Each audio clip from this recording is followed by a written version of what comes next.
और देखिए इस बीच एक और बड़ी खबर अपने दर्शकों को बता दें कि अंतरिम सरकार का मुखिया कौन होगा, प्रधानमंत्री कौन होगा, इसको लेकर अभी बातचीत चल रही है। लेकिन इसी बीच नए प्रधानमंत्री के ऑफिस को लेकर तैयारियां शुरू हुई है, उनके ऑफिस के लेकर तैयारियां की जा रही है। और ये तैयारियां इसलिए भी कि अंतरिम सरकार के जो प्रधानमंत्री होंगे वो कहां बैठेंगे, ऑफिस कैसा होगा, लगातार उनको लेकर भी तैयारियां की जा रही है। देखिए इसलिए भी किया जा रहा है क्योंकि जो प्रदर्शन किया गया था उसमें जेनजी ने या युवाओं ने कई ऑफिस को नुकसान पहुंचा दिया। उन्होंने पार्लियामेंट के साथ साथ सुप्रीम कोर्ट हो या दूसरे ऑफिस उनमें आगजनी की, उनको नुकसान पहुंचा। शायद इसी वजह से नए ऑफिस की तैयारियां भी की जा रही है और इसलिए भी ताकि वो सिक्योर रहे, वहां उस सिक्योरिटी पॉइंट ऑफ व्यू से भी नई व्यवस्थाओं को लागू किया जा सके। इसी को लेकर हम अपने दर्शकों को एक बड़ी खबर बता रहे हैं कि नए प्रधानमंत्री के लगातार ऑफिस को लेकर तैयारियां चल रही है। हमारे साथ हमारे सहयोगी पंकज दास भी जुड़े हैं। पंकज, क्या कुछ नया अपडेट है उनके ऑफिस को लेकर?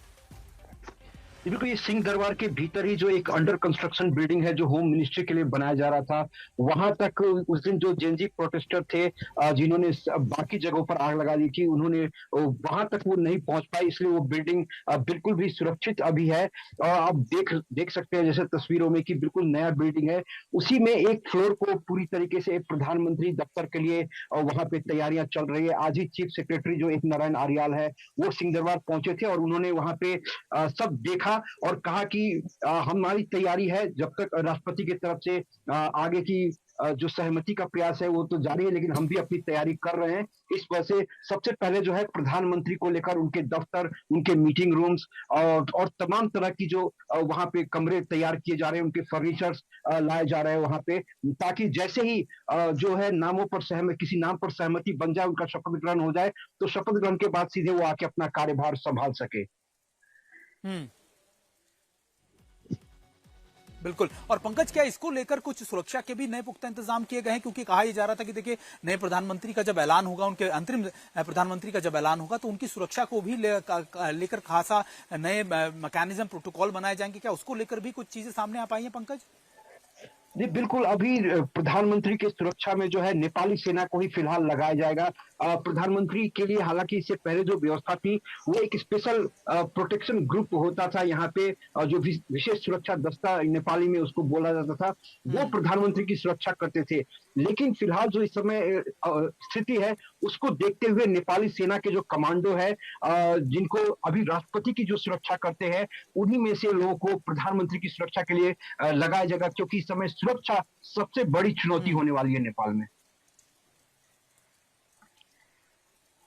बिल्कुल बिल्कुल। और देखिए हमारे साथ हमारे दूसरे सहयोगी अमित भारद्वाज भी जो है। अमित, जिस तरीके से पंकज भी बता रहे थे कि देखिए सुरक्षा एक बड़ा मेजर कंसर्न होने वाला है, भले ही अंतरिम सरकार का प्रधानमंत्री चुन लिया जाए और उसका ऐलान भी कर दिया जाए, लेकिन सुरक्षा व्यवस्था हो या फिर जो इंस्टीट्यूशन है, संस्थान है, जैसे सुप्रीम कोर्ट है, कई निचली अदालत है, उनके काम को सुचारू रूप से दोबारा से चलाना भी एक बड़ी चुनौती होगी नेपाल के अंतरिम प्रधानमंत्री के लिए।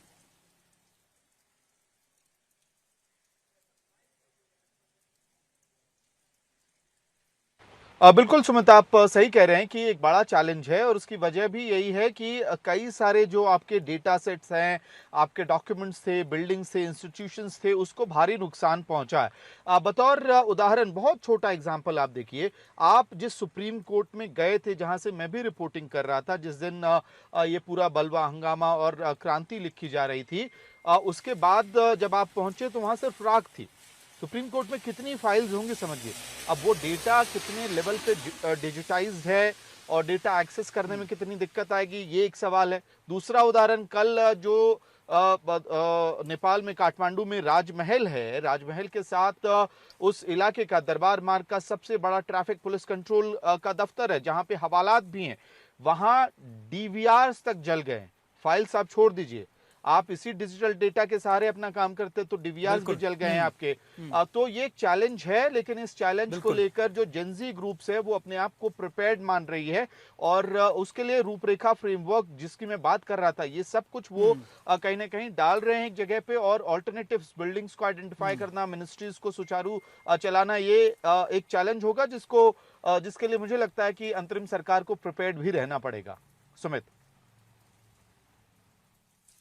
बिल्कुल अमित हमारे साथ रोहित भी जुड़े। रोहित, एक और मेजर कंसर्न था जिस तरीके से अमित भी बता रहे थे, देखिए रिकॉर्ड जला दिए गए, लगातार डेटा गायब है, कई महत्वपूर्ण चीजें। सबसे बड़ा मेजर कंसर्न एक और था प्रिजनर्स को लेकर, बहुत भारी संख्या में प्रिजनर्स भागे हैं। और एक और मेजर कंसर्न उसी के साथ जुड़ा हुआ ये कि कई पुलिस स्टेशन से, कई जगहों से सुरक्षा बलों के हथियार भी गायब हैं। तो क्या ये सुरक्षा कंसर्न, ये जो कंसर्न हैं वो नेपाल से के साथ साथ भारत की सीमा पर भी ज्यादा होंगे, उसको लेकर भी सतर्कता बरती जा रही है? रोहित, देखिए बिल्कुल हमारे साथ रोहित भी जुड़ेंगे। बिल्कुल बिल्कुल, देखिए हम लगातार अपने दर्शकों को बता दें, रोहित का रुख भी करेंगे, रोहित भी हमारे साथ जुड़ेंगे। ये एक बड़ा मेजर कंसर्न बता रहे हैं, लेकिन दो तस्वीरें हम अपने दर्शकों को एक बार फिर दिखा रहे हैं। सिंह दरबार की तस्वीरें हैं जहां पर लगातार हम आपको दिखा रहे हैं कि जब उसको जलाया गया, आगजनी की गई, किस तरीके से भारी संख्या में वहां पर जो मौजूद थे जेंजी या फिर आप युवा प्रदर्शनकारी वो मौजूद थे, किस तरीके से उन्होंने उसको जलाया, उसको नुकसान पहुंचा। और उसके बाद अब नए प्रधानमंत्री के यानी इंतरिम प्रधानमंत्री के ऑफिस को तैयार किया जा रहा है। वो दोनों तस्वीरें हम आपको दिखा रहे हैं और आपको बता रहे हैं कि अब दोबारा से नेपाल की जो जीवन व्यवस्था है उसको सुचारू रूप से चलाने के लिए, पटरी पर लाने के लिए कवायद शुरू हो गई है। एक तरफ लगातार मीटिंगों का दौर जारी है, दूसरी तरफ सेना ने लगातार मोर्चा संभाल रखा है। लगातार सेना जो है वो लॉ एंड ऑर्डर को मेंटेन करने में और सुरक्षा के यानी जो इंस्टीट्यूशंस को, संस्थानों को जलाया गया था उसको रिवाइव करने के काम जारी है। हमारे साथ हमारे सहयोगी रोहित सिंह दोबारा से जुड़ गए। रोहित, वही सवाल मैं आपसे पूछना चाह रहा था कि एक मेजर कंसर्न है प्रिजनर्स को लेकर भी और हथियारों के गायब होने को लेकर भी चिंता जताई जा रही थी कि कई पुलिस स्टेशन में, कई दूसरे संस्थानों से कई वेपन्स गायब हो गए, कई डाटा इंपॉर्टेंट गायब हो गए। तो एक सुरक्षा का कंसर्न ना सिर्फ नेपाल के लिए होगा बल्कि भारत के लिए भी होगी, भारत नेपाल सीमा पर भी होगा।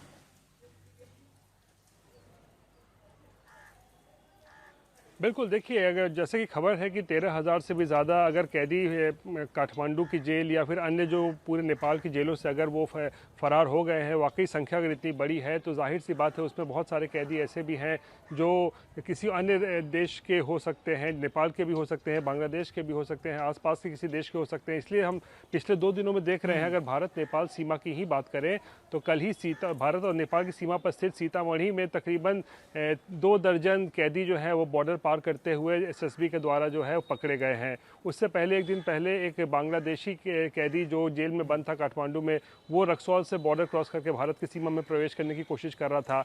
उससे पूछताछ की गई तो बताया उसने कि कोलकाता के जरिए वो बांग्लादेश भागने की फिराक में था।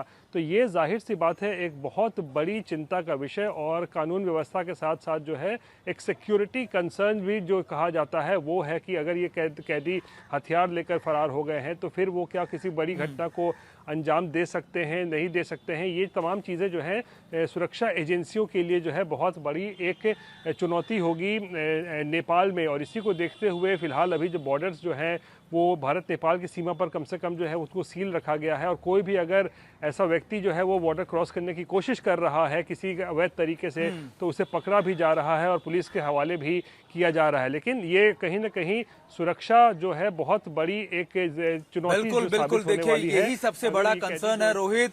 देखिए कंसर्न ना सिर्फ नेपाल के लिए है, बिल्कुल बिल्कुल रोहित, कंसर्न ना सिर्फ नेपाल के लिए लेकिन भारत के लिए भी, और शायद यही वजह है कि इस पर पूरी दुनिया की निगाहें है। आज तक की स्पेशल कवरेज, सबसे बड़ी कवरेज हम आपको दिखा रहे हैं, हम आपको बता रहे हैं हर पल की यहाँ अपडेट किस तरीके से राजनीतिक अस्थिरता के बीच में कौन होगा वो चेहरा जो अगले आने वाले वक्त में नेपाल की भागदौड़ संभालेगा। आज तक की स्पेशल कवरेज में हमारे साथ हमारे तमाम सहयोगी, अमित भारद्वाज हमारे साथ जुड़े हुए हैं, रोहित सिंह हमारे साथ जुड़े, हमारे साथ पंकज दास जुड़े हुए थे, हमारे साथ आशीष श्रीवास्तव जुड़े हुए थे। और इस पूरी कवरेज के दौरान हमने आपको बताने की कोशिश की कि आखिरकार इस समय के मौजूदा हालात किस तरीके के हैं और क्या आने वाले वक्त में नेपाल का भविष्य होगा। वक्त